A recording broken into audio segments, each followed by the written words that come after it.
Welcome back to A Clock in the Journal, where shadows linger longer than truth, and silence itself may be the loudest witness. Tonight, we step into the quiet respectability of Lenton Croft, a place of trimmed hedges, locked doors, and secrets carefully overlooked.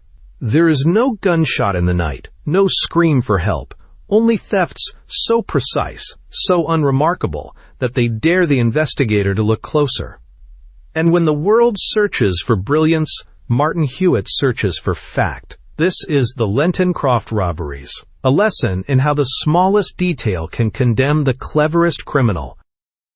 Those who retain any memory of the great law cases of 15 or 20 years back will remember, at least, the title of that extraordinary will case, Bartley versus Bartley and others, which occupied the probate court for some weeks on end, and caused an amount of public interest rarely accorded to any but the cases considered in the other division of the same court. The case itself was noted for the large quantity of remarkable and unusual evidence presented by the plaintiff's side, evidence that took the other party completely by surprise and overthrew their case like a house of cards. The affair will, perhaps, be more readily recalled as the occasion of the sudden rise to eminence in their profession of Messrs. Rain, Crellin, Hunt, and Crellin, solicitors for the plaintiff, a result due entirely to the wonderful ability shown in this case of building up, apparently out of nothing, a smashing weight of irresistible evidence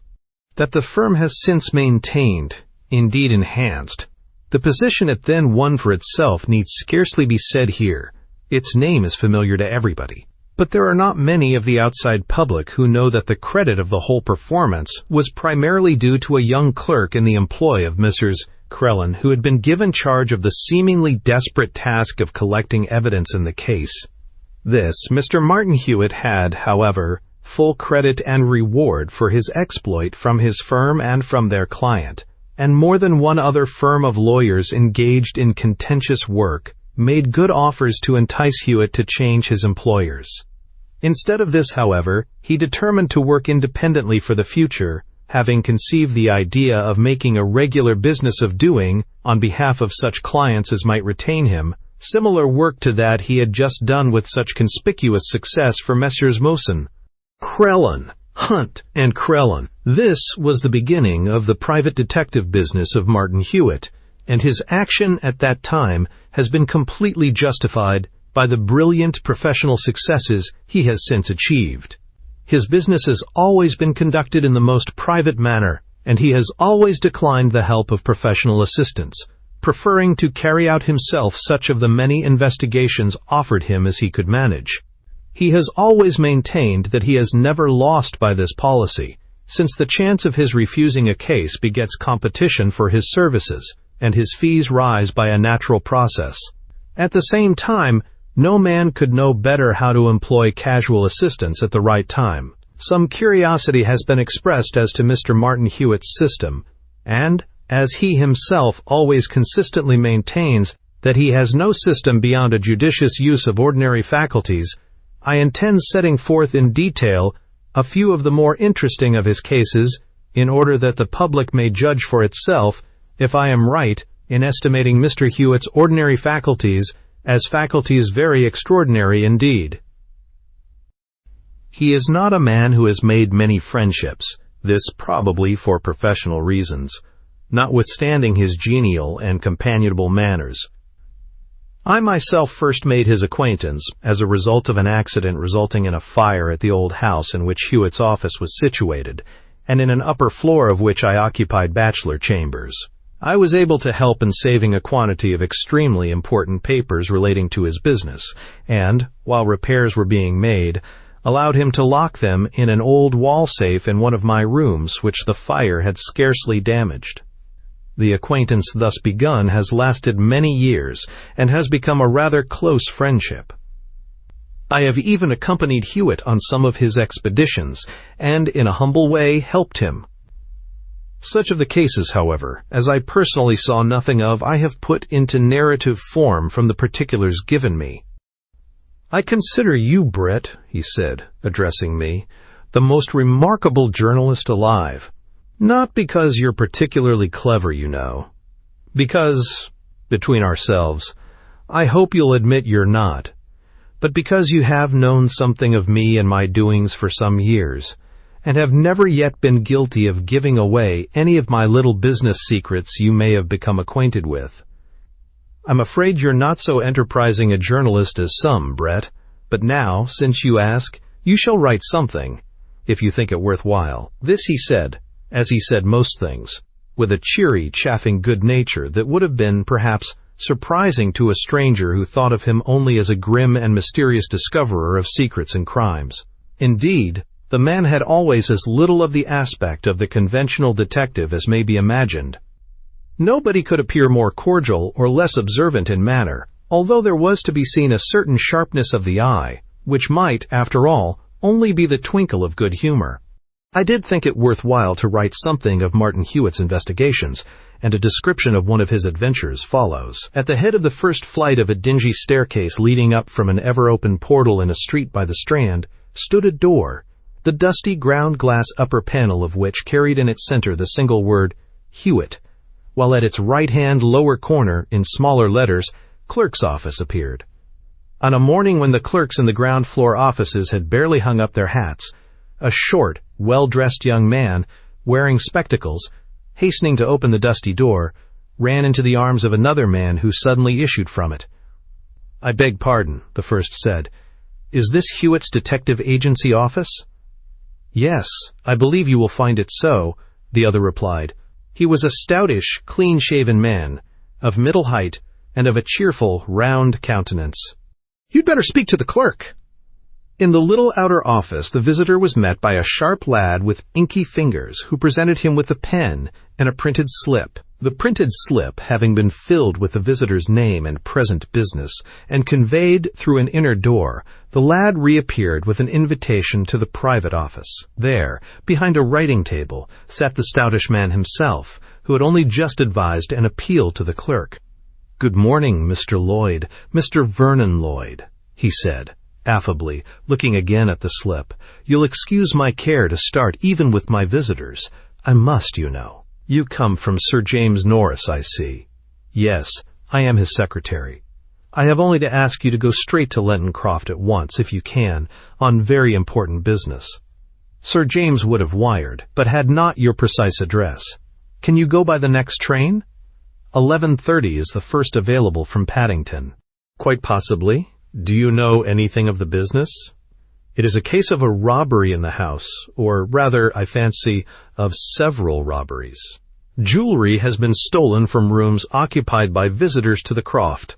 The first case occurred some months ago. Nearly a year ago, in fact. Last night there was another. But I think you had better get the details on the spot. Sir James has told me to telegraph if you are coming, so that he may meet you himself at the station. And I must hurry, as his drive to the station will be rather a long one." "Then I take it you will go, Mr. Hewitt?" "Twyford is the station." "Yes, I shall come, and by the 11:30. Are you going by that train yourself?" "No, I have several things to attend to now. I am in town." "Good morning. I shall wire at once." Mr. Martin Hewitt locked the drawer of his table and sent his clerk for a cab. At Twyford Station, Sir James Norris was waiting with a dog-cart. Sir James was a tall, florid man of 50 or thereabout, known away from home as something of a county historian, and nearer his own parts as a great supporter of the hunt, and a gentleman much troubled with poachers. As soon as he and Hewitt had found one another, the baronet hurried the detective into his dog-cart. "We've something over 7 miles to drive," he said, "and I can tell you all about this wretched business as we go. That is why I came for you myself, and alone." Hewitt nodded. "I have sent for you, as Lloyd probably told you, because of a robbery at my place last evening. It appears, as far as I can guess, to be one of 3 by the same hand, or by the same gang, late yesterday afternoon." "Pardon me, Sir James," Hewitt interrupted, "but I think I must ask you to begin at the first robbery and tell me the whole tale in proper order. It makes things clearer, and sets them in their proper shape." "Very well. 11 months ago, or thereabout, I had rather a large party of visitors, and among them Colonel Heath and Mrs. Heath, the lady being a relative of my own late wife. Colonel Heath has not been long retired, used to be political resident in an Indian native state. Mrs. Heath had rather a good stock of jewelry of one sort and another, about the most valuable piece being a bracelet set with a particularly fine pearl, quite an exceptional pearl, in fact, that had been one of a heap of presents from the Maharaja of his state when Heath left India. It was a very noticeable bracelet, the gold setting being a mere featherweight piece of native filigree work, almost too fragile to trust on the wrist, and the pearl being, as I have said, of a size and quality not often seen.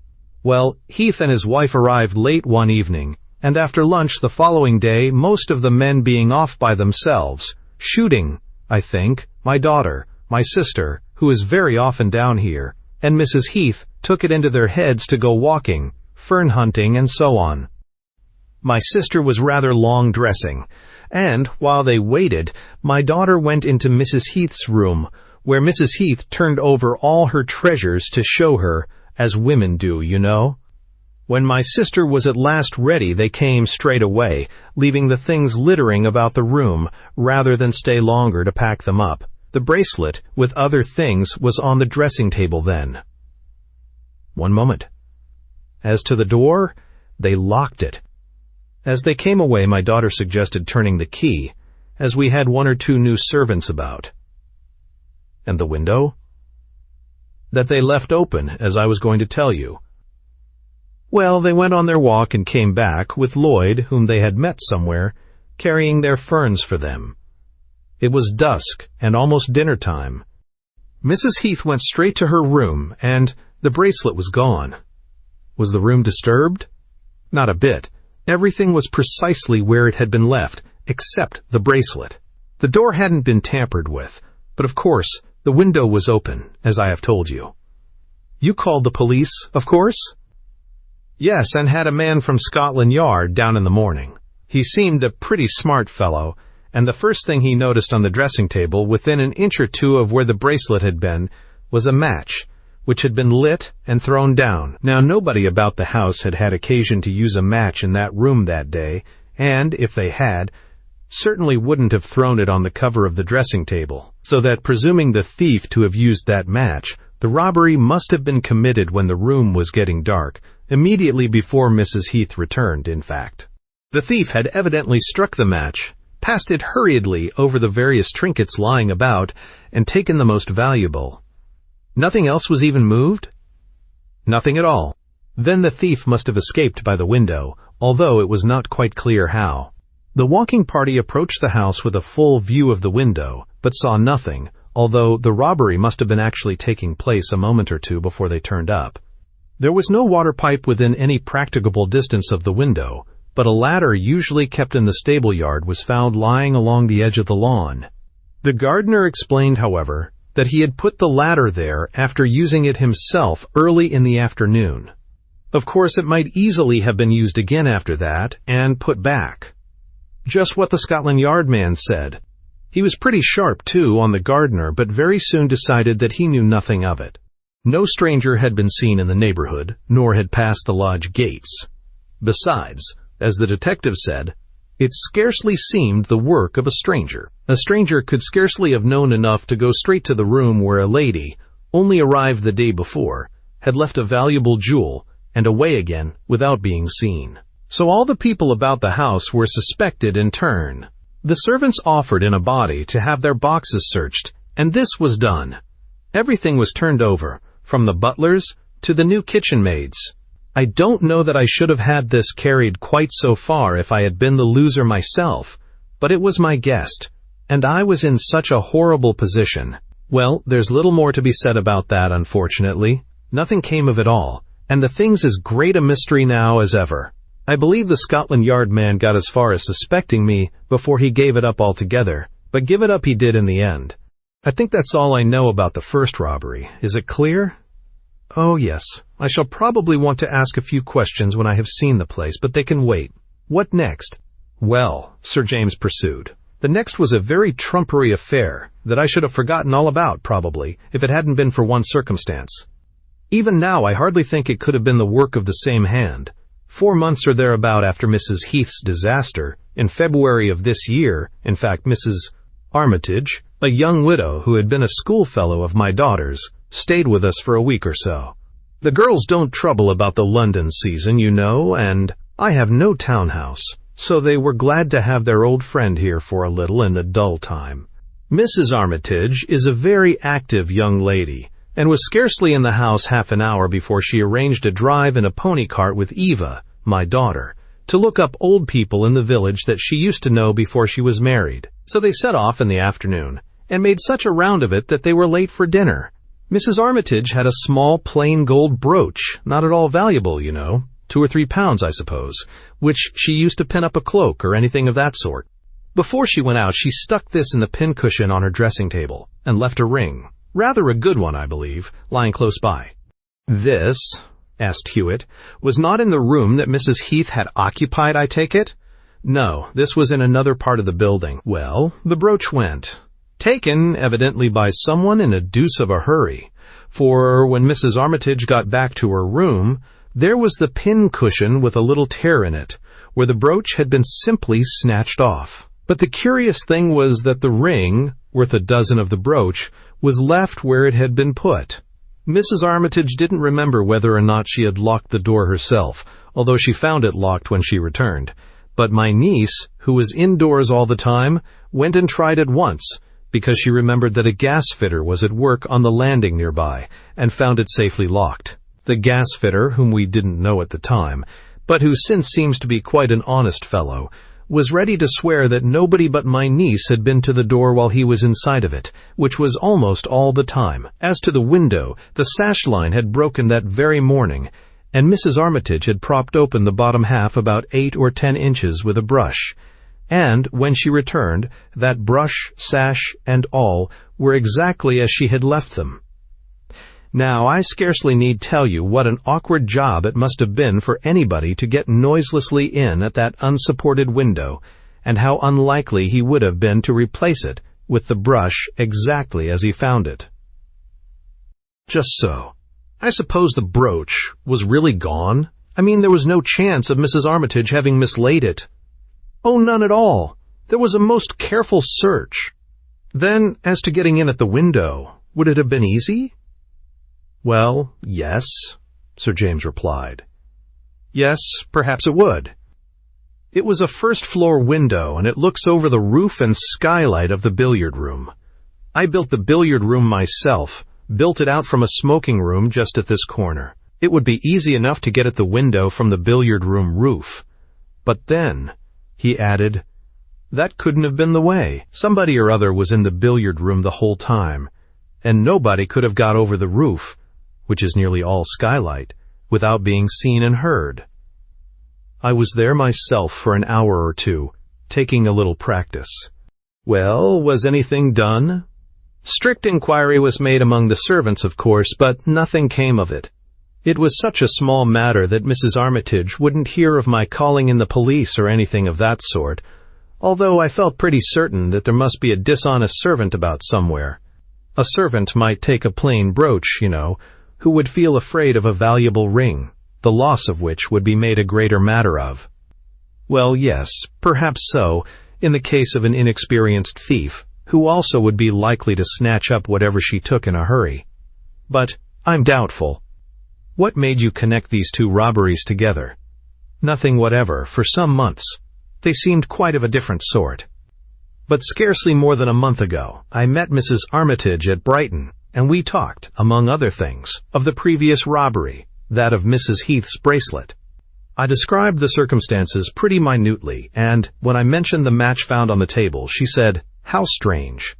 "Why, my thief left a match on the dressing table when he took my poor little brooch." Hewitt nodded. "Yes," he said. "A spent match, of course?" "Yes, of course, a spent match." She noticed it lying close by the pincushion, but threw it away without mentioning the circumstance. Still, it seemed rather curious to me that a match should be lit and dropped, in each case, on the dressing table cover an inch from where the article was taken. I mentioned it to Lloyd when I got back, and he agreed that it seemed significant.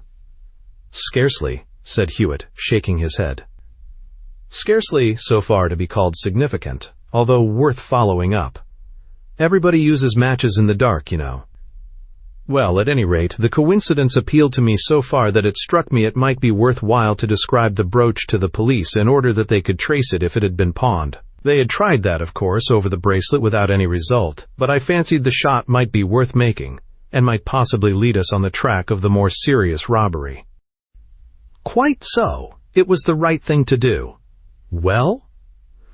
"Well, they found it. A woman had pawned it in London at a shop in Chelsea. But that was some time before, and the pawnbroker had clean forgotten all about the woman's appearance. The name and address she gave were false, so that was the end of that business." "Had any of the servants left you between the time the brooch was lost and the date of the pawn ticket?" "No." "Were all your servants at home on the day the brooch was pawned?" "Oh, yes. I made that inquiry myself."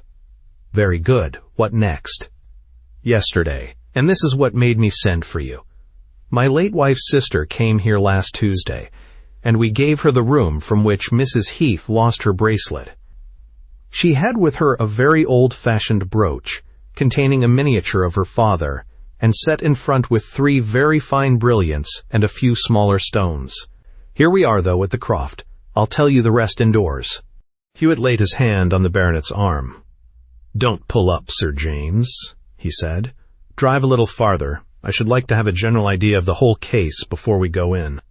"Very good." Sir James Norris straightened the horse's head again and went on. "Late yesterday afternoon, as my sister-in-law was changing her dress, she left her room for a moment to speak to my daughter in her room, almost adjoining. She was gone no more than 3 minutes, or 5 at most, but on her return, the brooch, which had been left on the table, had gone. Now the window was shut fast, and had not been tampered with. Of course the door was open, but so was my daughter's, and anybody walking near must have been heard. But the strangest circumstance, and one that almost makes me wonder whether I have been awake today or not, was that there lay a used match on the very spot, as nearly as possible, where the brooch had been, and it was broad daylight." Hewitt rubbed his nose and looked thoughtfully before him. Curious, certainly," he said. "Anything else?" "Nothing more than you shall see for yourself. I have had the room locked and watched till you could examine it. My sister-in-law had heard of your name and suggested that you should be called in, so, of course, I did exactly as she wanted. That she should have lost that brooch, of all things, in my house is most unfortunate. You see, there was some small difference about the thing between my late wife and her sister when their mother died and left it. It's almost worse than the Heaths' bracelet business, and altogether I'm not pleased with things, I can assure you. See what a position it is for me. Here are 3 ladies in the space of 1 year, robbed one after another in this mysterious fashion in my house, and I can't find the thief. It's horrible. People will be afraid to come near the place, and I can do nothing. Well, we'll see. Perhaps we had better turn back now. By the by, were you thinking of having any alterations or additions made to your house?" "No. What makes you ask?" "I think you might at least consider the question of painting and decorating, Sir James. Or, say, putting up another coach house or something. Because I should like to be, to the servants, the architect, or the builder, if you please, come to look around. You haven't told any of them about this business?" "Not a word. Nobody knows but my relatives and Lloyd. I took every precaution myself, at once. As to your little disguise, be the architect by all means, and do as you please. If you can only find this thief and put an end to this horrible state of affairs, you'll do me the greatest service I've ever asked for. And as to your fee, I'll gladly make it whatever is usual, and 300 in addition." Martin Hewitt bowed. "You're very generous, Sir James, and you may be sure I'll do what I can. As a professional man, of course, a good fee always stimulates my interest, although this case of yours certainly seems interesting enough by itself." "Most extraordinary." Don't you think so? Here are 3 persons, all ladies, all in my house, 2 even in the same room, each successively robbed of a piece of jewelry, each from a dressing table, and a used match left behind in every case. All in the most difficult, one would say impossible, circumstances for a thief, and yet there is no clue. Well, we won't say that just yet, Sir James. We must see, and we must guard against any undue predisposition to consider the robberies in a lump. Here we are at the lodge gate again. Is that your gardener? The man who left the ladder by the lawn on the first occasion you spoke of? Mr. Hewitt nodded in the direction of a man who was clipping a box border. Yes, will you ask him anything? No, at any rate, not now. Remember the building alterations. I think, if there is no objection, I will look first at the room that the lady, Mrs. Hewitt looked up inquiringly. My sister-in-law, Mrs. Cazenove. Oh, yes. You shall come to her room at once. Thank you, and I think Mrs. Cazenove had better be there. They alighted, and a boy from the lodge led the horse and dog cart away. Mrs. Cazenove was a thin and faded, but quick and energetic, lady of middle age. She bent her head very slightly on learning Martin Hewitt's name, and said, I must thank you, Mr. Hewitt, for your very prompt attention. I need scarcely say that any help you can afford in tracing the thief who has my property, whoever it may be, will make me most grateful. My room is quite ready for you to examine. The room was on the 2nd floor, the top floor at that part of the building. Some slight confusion of small articles of dress was observable in parts of the room. This, I take it, inquired Hewitt, is exactly as it was at the time the brooch was missed? Precisely, Mrs. Cazenove answered. I have used another room, and put myself to some other inconveniences to avoid any disturbance. Hewitt stood before the dressing table. Then this is the used match, he observed. Exactly where it was found? Yes. Where was the brooch? I should say almost on the very same spot. Certainly no more than a very few inches away. Hewitt examined the match closely. It is burned very little, he remarked. It would appear to have gone out at once. Could you hear it struck? I heard nothing whatever. Absolutely nothing. If you will step into Miss Norris' room now for a moment, Hewitt suggested, we will try an experiment. Tell me if you hear matches struck, and how many. Where is the match stand? The match stand proved to be empty, but matches were found in Miss Norris' room, and the test was made. Each striking could be heard distinctly, even with one of the doors pushed to. Both your own door and Miss Norris were open, I understand.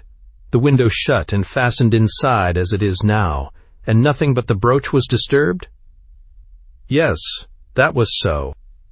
Thank you, Mrs. Cazenove. I don't think I need trouble you any further just at present. I think, Sir James, Hewitt added, turning to the baronet who was standing by the door, I think we will see the other room and take a walk outside the house, if you please. I suppose, by the by, that there is no getting at the matches left behind on the first and second occasions? No, Sir James answered. Certainly not here. The Scotland Yard man may have kept his. The room that Mrs. Armitage had occupied presented no peculiar feature.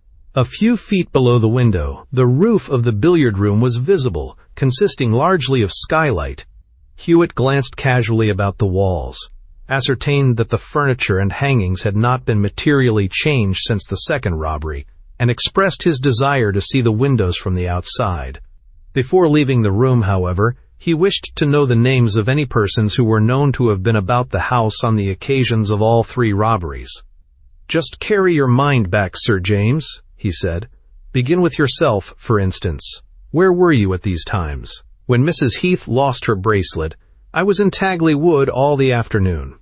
When Mrs. Armitage was robbed, I believe I was somewhere about the place most of the time she was out. Yesterday I was down at the farm. Sir James' face broadened. I don't know whether you call those suspicious movements, he added, and laughed. Not at all. I only asked you so that, remembering your own movements, you might the better recall those of the rest of the household. Was anybody, to your knowledge, mind, in the house on all 3 occasions? Well, it's quite impossible to answer for all the servants. You'll only get that by direct questioning. I can't possibly remember things of that sort. As to the family and visitors, why, you don't suspect any of them, do you? I don't suspect a soul, Sir James, Hewitt answered, beaming genially. Not a soul. You see, I can't suspect people till I know something about where they were. It's quite possible there will be independent evidence enough as it is, but you must help me if you can. The visitors, now. Was there any visitor here each time, or even on the first and last occasions only? No, not one. And my own sister, perhaps you will be pleased to know, was only there at the time of the first robbery.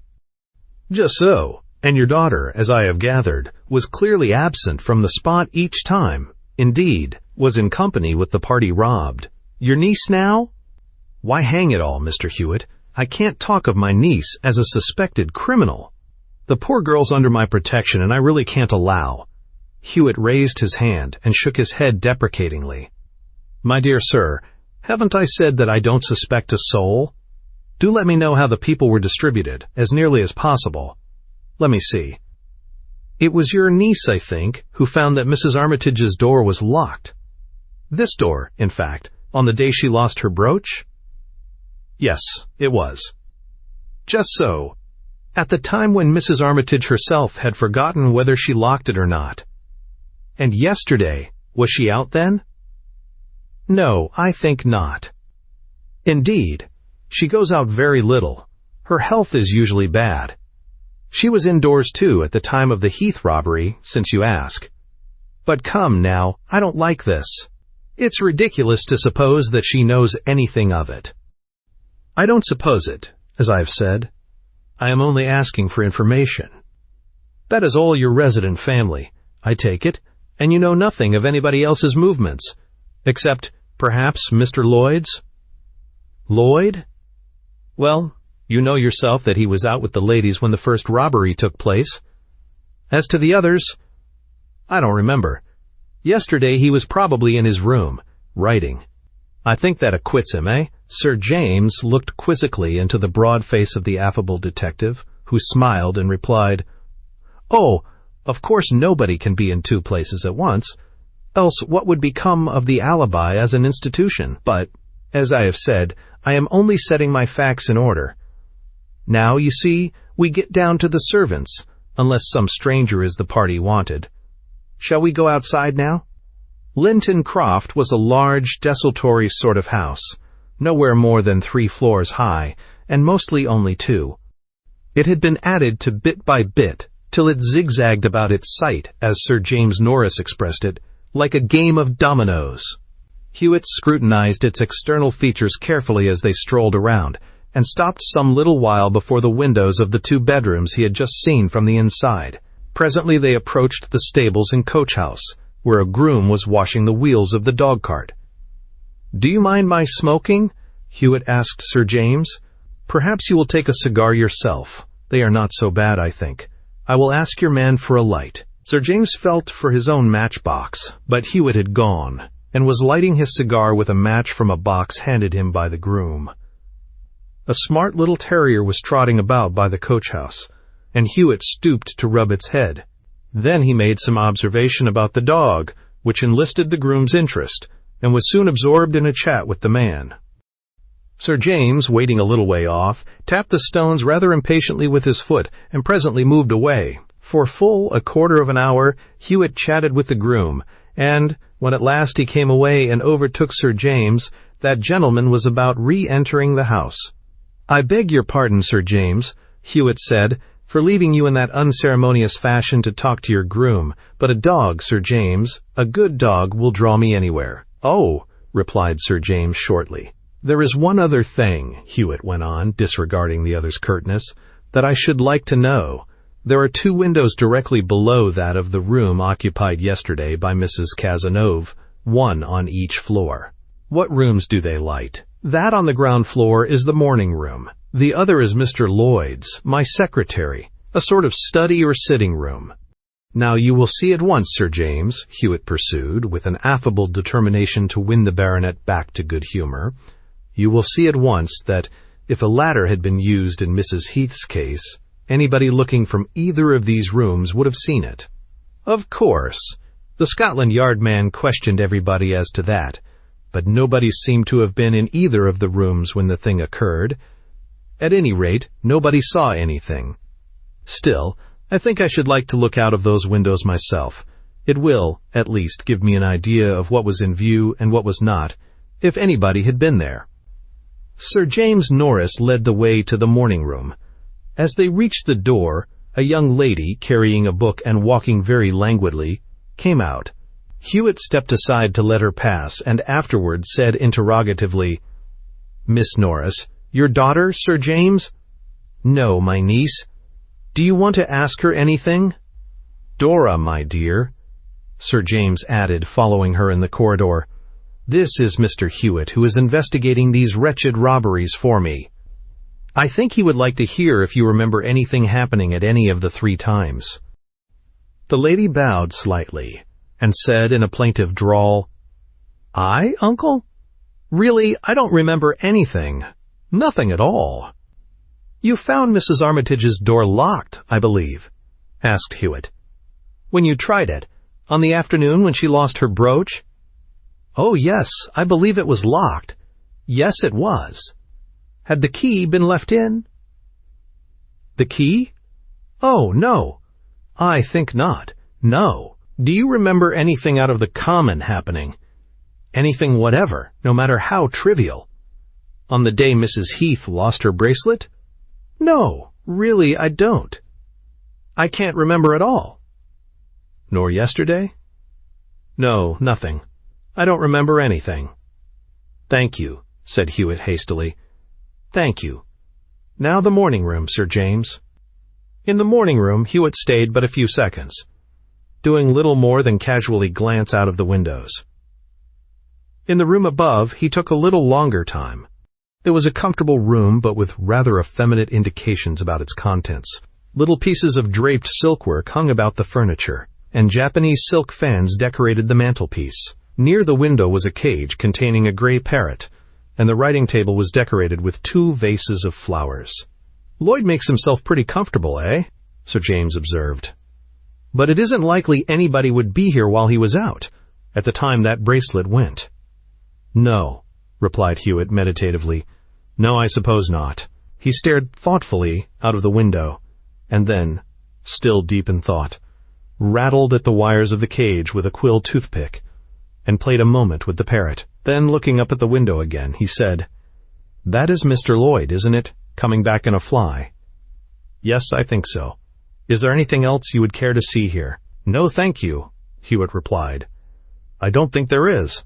They went down to the smoking room, and Sir James went away to speak to his secretary. When he returned, Hewitt said quietly, "I think, Sir James, I think that I shall be able to give you your thief presently." "What? Have you a clue? Who do you think? I began to believe you were hopelessly stumped." "Well, yes, I have rather a good clue, although I can't tell you much about it just yet. But it is so good a clue that I should like to know now whether you are determined to prosecute when you have the criminal." "Why, bless me, of course," Sir James replied with surprise. "It doesn't rest with me, you know. The property belongs to my friends, and even if they were disposed to let the thing slide, I shouldn't allow it. I couldn't, after they had been robbed in my house." Of course. "Then, if I can, I should like to send a message to Twyford by somebody perfectly trustworthy, not a servant. Could anybody go?" "Well, there's Lloyd, although he's only just back from his journey. But if it's important, he'll go." "It is important. The fact is, we must have a policeman or 2 here this evening, and I'd like Mr. Lloyd to fetch them without telling anybody else." Sir James rang, and, in response to his message, Mr. Lloyd appeared. While Sir James gave his secretary his instructions, Hewitt strolled to the door of the smoking room, and intercepted the latter as he came out. "I'm sorry to give you this trouble, Mr. Lloyd," he said, "but I must stay here myself for a little, and somebody who can be trusted must go. Will you just bring back a police constable with you, or rather, 2? 2 would be better. That is all that is wanted. You won't let the servants know, will you?" Of course there will be a female searcher at the Twyford police station. Ah, of course. Well, you needn't bring her, you know. That sort of thing is done at the station. And, chatting thus confidentially, Martin Hewitt saw him off. When Hewitt returned to the smoking room, Sir James said suddenly, "Why, bless my soul, Mr. Hewitt, we haven't fed you. I'm awfully sorry. We came in rather late for lunch, you know, and this business has bothered me, so I clean forgot everything else. There's no dinner till 7, so you'd better let me give you something now. I'm really sorry. Come along." "Thank you, Sir James," Hewitt replied. "I won't take much. A few biscuits, perhaps, or something of that sort. And, by the by, if you don't mind, I rather think I should like to take it alone. The fact is, I want to go over this case thoroughly by myself. Can you put me in a room?" "Any room you like. Where will you go? The dining room's rather large, but there's my study that's pretty snug. Or perhaps I can go into Mr. Lloyd's room for half an hour or so. I don't think he'll mind, and it's pretty comfortable." "Certainly, if you'd like." "I'll tell them to send you whatever they've got." "Thank you very much. Perhaps they'll also send me a lump of sugar and a walnut. It's a little fad of mine." "A what? A lump of sugar and a walnut?" Sir James stopped for a moment, with his hand on the bell rope. "Oh, certainly, if you'd like it. Certainly," he added, and stared after this detective with curious haste as he left the room. When the vehicle, bringing back the secretary and the policeman, drew up on the drive, Martin Hewitt left the room on the first floor and proceeded downstairs. On the landing he met Sir James Norris and Mrs. Cazenove, who stared with astonishment on perceiving that the detective carried in his hand the parrot cage. "I think our business is about brought to a head now," Hewitt remarked, on the stairs. "Here are the police officers from Twyford." The men were standing in the hall with Mr. Lloyd, who, on catching sight of the cage in Hewitt's hand, paled suddenly. "This is the person who will be charged, I think," Hewitt pursued, addressing the officers, and indicating Lloyd with his finger. "What, Lloyd?" gasped Sir James, aghast. "No, not Lloyd. Nonsense." "He doesn't seem to think it nonsense himself, does he?" Hewitt placidly observed. Lloyd had sank on a chair and, gray of face, was staring blindly at the man he had run against at the office door that morning. His lips moved in spasms, but there was no sound. The wilted flower fell from his buttonhole to the floor, but he did not move. "This is his accomplice," Hewitt went on, placing the parrot and cage on the hall table, "though I doubt whether there will be any use in charging him. Eh, Polly?" The parrot put his head aside and chuckled. "Hello, Polly," it quietly gurgled. "Come along." Sir James Norris was hopelessly bewildered. Lloyd, he said under his breath. "Lloyd. And that." This was his little messenger, his useful Mercury, Hewitt explained, tapping the cage complacently. "In fact, the actual lifter. Hold him up." The last remark referred to the wretched Lloyd, who had fallen forward with something between a sob and a loud sigh. The policeman took him by the arms and propped him in his chair. "System?" said Hewitt, with a shrug of the shoulders, an hour or two after in Sir James' study. "I can't say I have a system. I call it nothing but common sense and a sharp pair of eyes. Nobody using these could help taking the right road in this case. I began at the match, just as the Scotland Yard man did, but I had the advantage of taking a line through 3 cases. To begin with, it was plain that that match, being left there in daylight in Mrs. Cazenove's room, could not have been used to light the tabletop in the full glare of the window. Therefore it had been used for some other purpose. What purpose I could not at the moment guess. Habitual thieves, you know, often have curious superstitions, and some will never take anything without leaving something behind, a pebble or a piece of coal or something like that, in the premises they have been robbing. It seemed at first extremely likely that this was a case of that kind. The match had clearly been brought in, because when I asked for matches, there were none in the stand, not even an empty box, and the room had not been disturbed. Also, the match probably had not been struck there, nothing having been heard, although of course a mistake in this matter was just possible. This match, then, it was fair to assume, had been lit somewhere else and blown out immediately. I remarked at the time that it was very little burned. Plainly, it could not have been treated thus for nothing, and the only possible object would have been to prevent it igniting accidentally. Following on this, it became obvious that the match was used, for whatever purpose, not as a match, but merely as a convenient splinter of wood. So far so good. But on examining the match very closely, I observed, as you can see for yourself, certain rather sharp indentations in the wood. They are very small, you see, and scarcely visible, except upon narrow inspection. But there they are, and their positions are regular. See, there are 2 on each side, each opposite the corresponding mark of the other pair. The match, in fact, would seem to have been gripped in some fairly sharp instrument, holding it at 2 points above and 2 below, an instrument, as it may at once strike you, not unlike the beak of a bird. Now here was an idea. What living creature but a bird could possibly have entered Mrs. Heath's window without a ladder, supposing no ladder to have been used, or could have got into Mrs. Armitage's window without lifting the sash higher than the 8 or 10 inches it was already open? Plainly nothing. Further, it is significant that only one article was stolen at a time, although others were about. A human being could have carried any reasonable number, but a bird could only take one at a time. But why should a bird carry a match in its beak? Certainly it must have been trained to do that for a purpose, and a little consideration made that purpose pretty clear.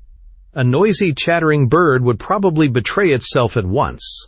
Therefore it must be trained to keep quiet, both while going for and coming away with its plunder.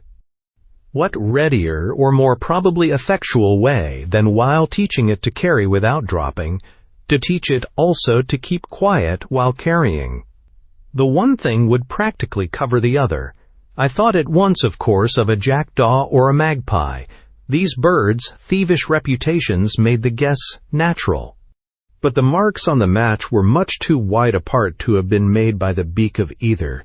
I conjectured, therefore, that it must be a raven, so that when we arrived near the coach-house, I seized the opportunity of a little chat with your groom on the subject of dogs and pets in general, and ascertained that there was no tame raven in the place. I also, incidentally, by getting a light from the coach-house box of matches, ascertained that the match found was of the sort generally used about the establishment, the large, thick, red-topped English match. But I further found that Mr. Lloyd had a parrot which was a most intelligent pet, and had been trained into comparative quietness for a parrot. Also, I learned that more than once the groom had met Mr. Lloyd carrying his parrot under his coat, it having, as its owner explained, learned the trick of opening its cage door and escaping. I said nothing, of course, to you of all this, because I had as yet nothing but a train of argument and no results.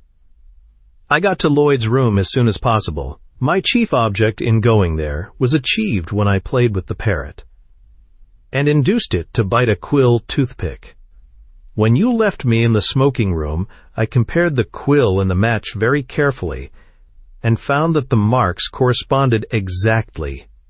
After this I felt very little doubt indeed. The fact of Lloyd having met the ladies walking before dark on the day of the first robbery proved nothing, because, since it was clear that the match had not been used to procure a light, the robbery might as easily have taken place in daylight as not, must have so taken place, in fact, if my conjectures were right. That they were right, I felt no doubt. There could be no other explanation. When Mrs. Heath left her window open and her door shut, anybody climbing upon the open sash of Lloyd's high window could have put the bird upon the sill above. The match placed in the bird's beak for the purpose I have indicated, and struck first, in case by accident it should ignite by rubbing against something and startle the bird. This match would, of course, be dropped just where the object to be removed was taken up. As you know, in every case the match was found almost upon the spot where the missing article had been left. Scarcely a likely triple coincidence had the match been used by a human thief. This would have been done as soon after the ladies had left as possible, and there would then have been plenty of time for Lloyd to hurry out and meet them before dark. Especially plenty of time to meet them coming back, as they must have been since they were carrying their ferns. The match was an article well chosen for its purpose, as being a not altogether unlikely thing to find on a dressing table, and if noticed, likely to lead to the wrong conclusions adopted by the official detective.